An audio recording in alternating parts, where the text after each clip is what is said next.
Hi, everybody, and welcome, and thank you for joining. I'm so honored to have you here, and let's see what we can really create today. And this show is called Untapped.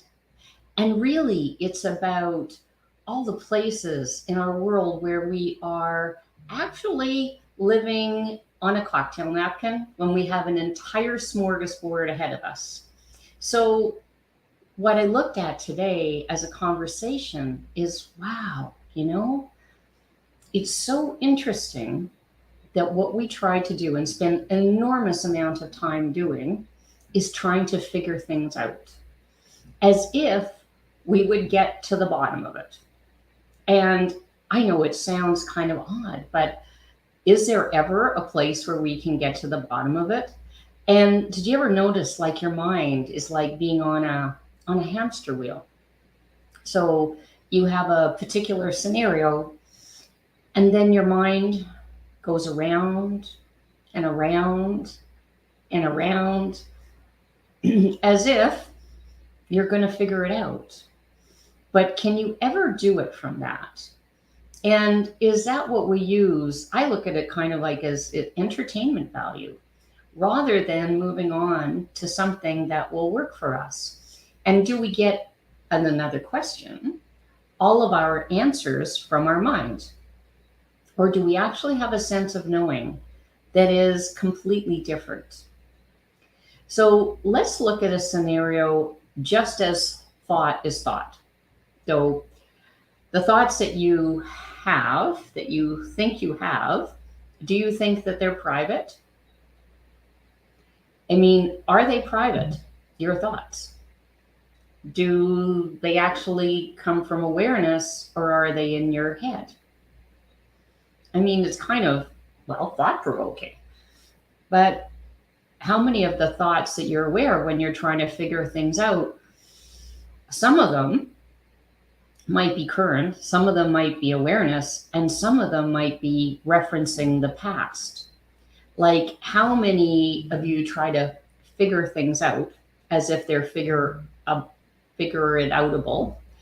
How many people of you reference your past experiences to look at what it is that you're trying to figure out? And all the deductive reasoning based on the past, as though you're actually interested in creating something similar to the past. Now, is that true? Is it really true that what you're looking to figure out is really to duplicate your past? Is it looking to have it be similar to and maybe not include what you've determined as failures? And that's actually a really big and topical thing right now, is this whole idea of dissecting failure. And so let's just not jump onto that topic now, but I want to return back to that in a few minutes, because if we can look at how we can move beyond the not being able to figure it out thing and actually move forward to what really it is that we're looking to have, we would actually probably get a whole lot more done and get a way more clarity on living. So when you have one of those things going on where you're trying to figure things out and you're caught in a loop, the one thing I highly recommend is never ask the why question. Why did this happen? Why did it actually happen to me? Well, first of all, nothing ever happens to you, but why is like asking yourself to have to chase your tail, to looking for an answer. And why is just like so not necessarily a useful question. So what would be useful questions to get clarity for what it is you're trying to figure out? Well, let's start with the idea that you don't have to figure it out. Let's start with the idea that you have some sense of knowing that is beyond thought. That if you would be willing to kind of get out of your head and start looking at what it is that you're asking about, you're trying to figure out about, from a sense of knowing, a space of being. And what is that? What is that? Like, how could you possibly have a space of being? Well, anybody who's done any meditation, any kind of quiet, like just quiet, peaceful relaxation would know what I'm talking about. So the harder we try to figure things out, the more we dive into needing to figure it out sort of in our head, the less useful it becomes. And it becomes not useful because of all the stuff that we do to contract into a world that has no possibilities in it. And what we do is we contract totally into the electrical field of thought. And why would I know thought is electrical? Well, have you ever looked at an EEG in your brain? It's all full of electrical wavelengths, and thought is actually electrical. However, if you are willing to have that sense of peace and a sense of calm, no matter how you get there, I mean, one of the things that I use is something that I've researched a lot, which is called access bars, which is a remarkable process. And what it does is it calms the mind.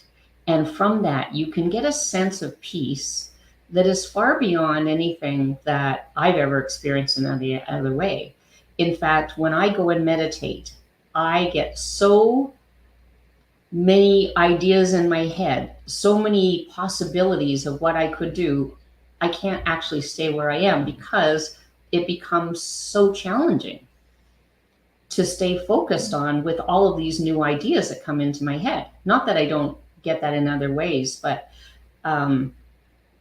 it's kind of interesting. So that sense of peace and calm when you're trying to get some clarity on something or you want to move forward with something, it's much easier to do it, way easier to do it from a sense of calm and sort of beyond thought. So how do you land beyond thought? Well, you can have an access bar session, or you can sit quietly and really disengage the mind and start to ask questions about what it is that you're looking to figure out. Starting from a question is the most brilliant way to do it. Like, what is it that you're looking to have be different? Let's start there. And what if what you're looking to have be different isn't necessarily based on referencing the past? So, if you look at it and go, let's do something simple. Family picnic. And the family picnic is something that you have always enjoyed, and then every year it seems to have some pieces to it that didn't exactly work. And so you look at the family picnic and you imagine how you could do it differently and who's going to get along with who and who's not going to get along with you and what you need to avoid. Well, the funny thing is, when you try to avoid something, like totally avoid something, what you do is you actually make it happen because you bring that experience into your world, into the event, which is really kind of interesting because now you're trying to avoid it, and now it's there, and now what do you do? It just happened again. So what would occur if you started to look at what it is that you were looking to have, the family picnic, and created it from a space that is entirely different? Like a space where what it was not trying to avoid the past, not trying to not duplicate the past, but really to have it be something entirely new, like a new dimension of excitement, maybe with your family, maybe a new level of how you can receive the people in your family differently. So rather than trying to figure out the thing that you're trying to figure out? What if you just started looking at it from a place of the future, a place of the adventure of something new that you could create from not figuring it out? Now, the funny thing is that, just to go back to this thing, is like a lot of people don't want to make choices. They avoid choice like crazy. And they avoid choice because they're afraid of making a mistake, because they are afraid of failure. And because of that failure, they actually can't move forward. And that kind of keeps the world kind of paralyzed. And so I look at it and go, well, what if there was no such thing as failure? I know, what a weird concept, right? What if failure actually didn't exist? So could you make choices for whatever it is that you're looking to figure out from a place of choice, and then getting a sense of whether it would work or not? Now, most of us have this keen sense of knowing, a keen sense of awareness, that as soon as we choose something, we get a sense like, oh, that's not going to work. But if you started just by looking at it and going, here, I'm just gonna choose this. I'm gonna actually choose to make the family get together more fun this year, and then make a choice to how you're going to do that, and not based on the past. And this is something that I really want to touch on, because I do a lot of work with businesses, and one of the things that's popping up a lot in the airwaves is that we need to look at our failures and do a deep dive into our failures. And if we can analyze our failures and get really hone in on how we have failed, then we're not likely to do it again. And I go, does that really work?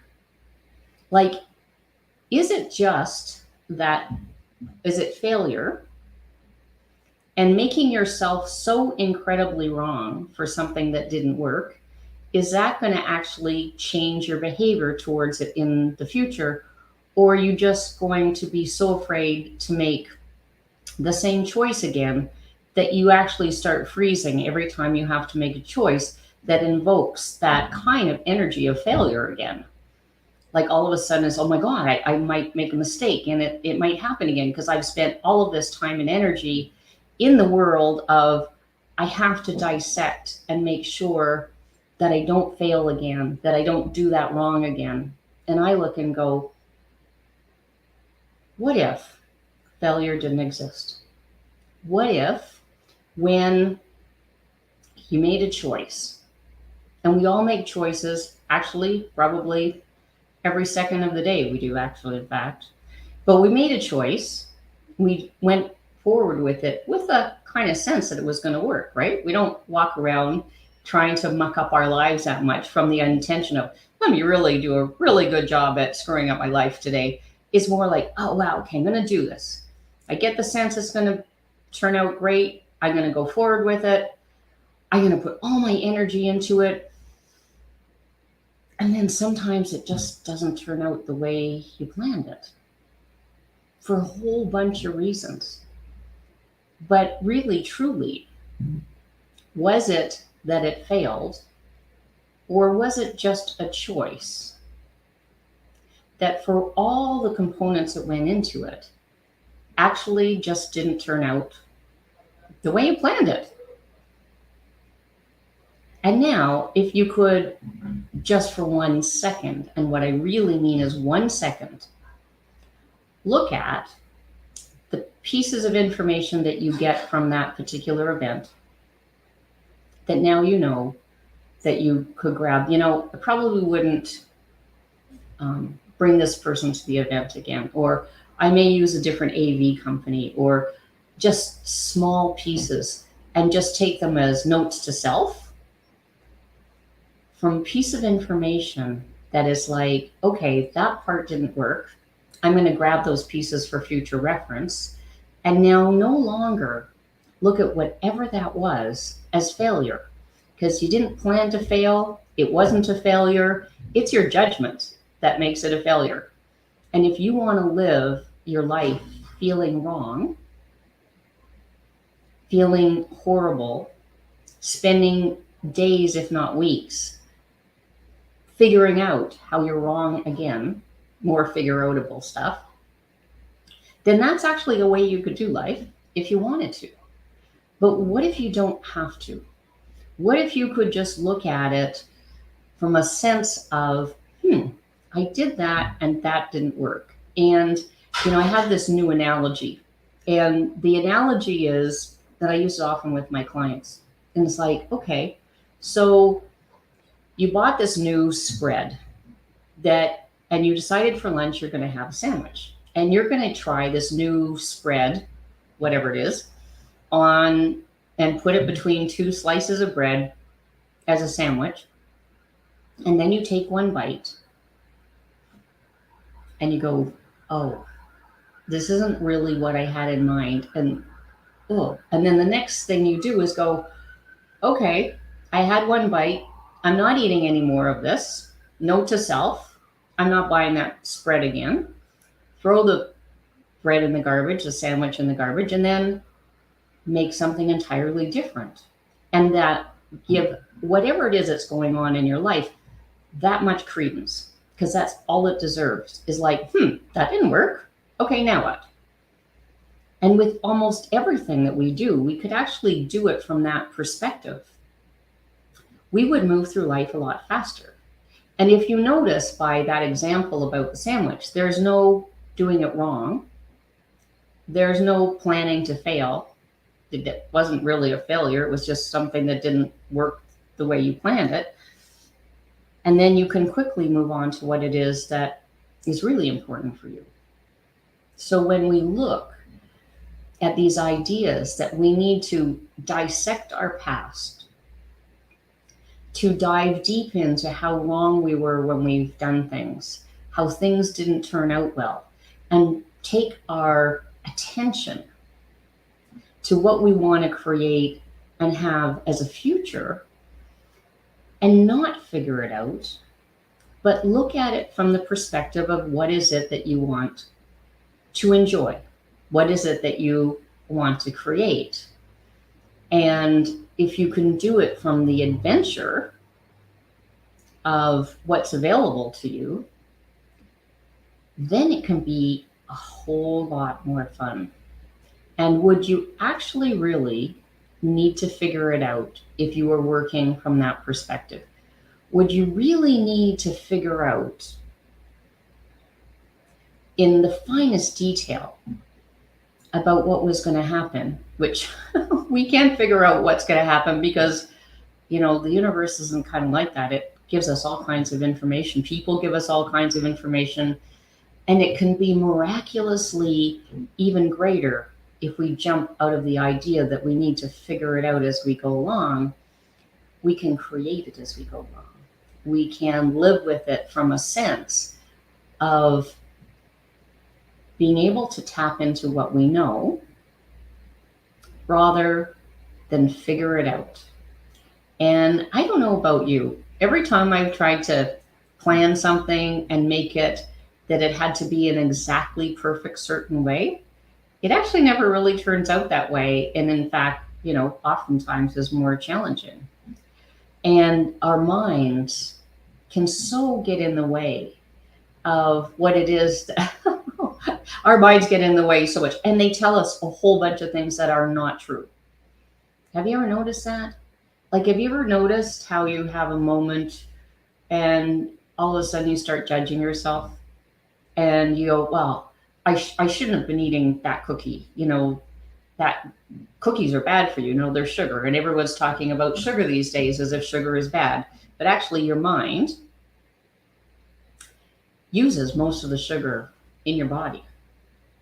And when you are doing a lot of thinking and a lot of figuring it outable, you actually require a lot more sugar. So how much stress are we creating in our minds, in our brain, and in our body from not even giving it the sugar that it requires. And, it's kind of funny because is it really sugar is the issue, or is it that sugar is the issue, or is it that we spend too much time in our head, that we figure out that we have a sense of like we need to figure everything out, and so our brains are actually being overworked. I mean, I kind of remember a time when we didn't have to spend so much time thinking quickly, reacting quickly. I mean, the number of things that pop up in my calendar, as soon as I open my computer, I probably have to unclick 5 things, reminders, this, that, this email. I mean, it's remarkable. And so we're actually caught in our head a lot of the time of the day. And it doesn't actually give us a sense and a space of being where we can actually look at the world from who we really are rather than the thoughts that surround us. So the invitation today is, what if you don't have to figure it out?